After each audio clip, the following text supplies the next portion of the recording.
Hi, it's me again with Corel Tips and Tricks. Somebody sent me this file and they're trying to make this, from what I gather. And they telling me when they cut, and I pretty clever to have an arrow, when they cut away this line, they're thinking this line should be stopped, but it cuts away everything.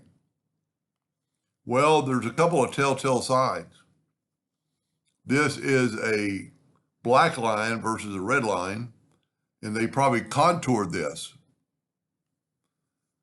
Always, when you contour something, you're not going to do it now, but if you go to Object, if we select it all and go to Object and we ungroup it and we select it all and we go to Object and we break the 6 objects apart, that's a telltale sign. When you normally, I'm going to do one, so we're going to contour it. Every time I contour, I got into the habit of cutting away or breaking the contour apart. This is a pretty cool graphic. I like it. So we're just going to start over. Start from scratch, the way I drew that one. And I am going to contour, and I'm going to use that. But I'm going to draw an ellipse. And I'm going to hit P to put it in the center of the page. It's going to come in handy later. Now I'm going to take that line, and I'm going to Control D. And I'm going to move that over. Now, but I want to contour that guy, so I'm going to go to Effect in Contour, and he's doing probably what I do in contour in black. Okay? Immediately, it's still selected. Go to Object and break the contour apart. Now you have 3 parts. And then all you do is take a 2-point line and go from the quadrant to the tangent, which is really the same thing. And I would go ahead and cut away these lines now. And then we need to get an indexing line and hit P to put it in the center of the page.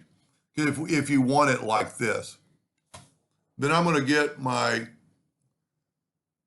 polygon tool set on 3-sided, and I'm going to draw a triangle, but I'm going to flip it. And I'm going to grab it right here in the middle, and I'm going to have it snap to it. That might actually be too big, but it'll work. Now when we take our virtual segment delete key and we delete through here, you see what happens, and then delete that one and delete that one. You're going to have this arrow. So that arrow's too big, but it'll work. Now on my suggestion on this, okay, I need to take away one more line. No, I don't. I need to draw a 2-point line. And I normally, if you start moving here and hold down the control button, it'll be perfectly square with the top of that. So I want to take my smart fill. I use purple. I'm starting to use purple. And I'm gonna fill this in first, because that way I can see it. And I'm gonna hold down the control button and I'm gonna click black and make it a really dark purple. Then I'm gonna do this one second, and I'm gonna get the interactive fill tool, and I'm going to put some black up top to make it look like it's going behind that hoop. And then I'm going to get this. The only thing I did wrong right now, I did not group my lines together. Now I think I'm going to take this further and actually, because this is like a 3-dimensional line here. If I hold down my Alt key, I can swipe through there and delete. Well, I didn't have the virtual segment delete key. Now, there still could be some lines, so I'm going to take it. And see, my arrow is way too big for the size of the graphic. And I might even make a part 2 and try to make this look better, because you can see how it kind of looks like it's thick. Well, our arrow needs to be thick too, or our point. So maybe stay tuned for part 2 and we'll do that. But always, when you contour, the only time you don't want to do that, or you don't have to do it, let's contour. And if you take your smart fill tool and fill that in and move it over there, you don't have to break the contour apart, because you made a new item. So if you look at it here, you can break the curve apart to break the 2 rings apart.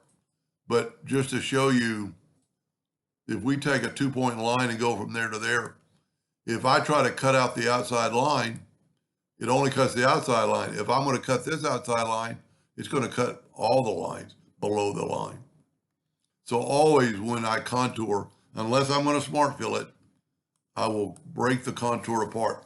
I'm going to see what I can do to make this three-dimensional in part 2. Anyway, I hope that answered their question, and thank you for watching.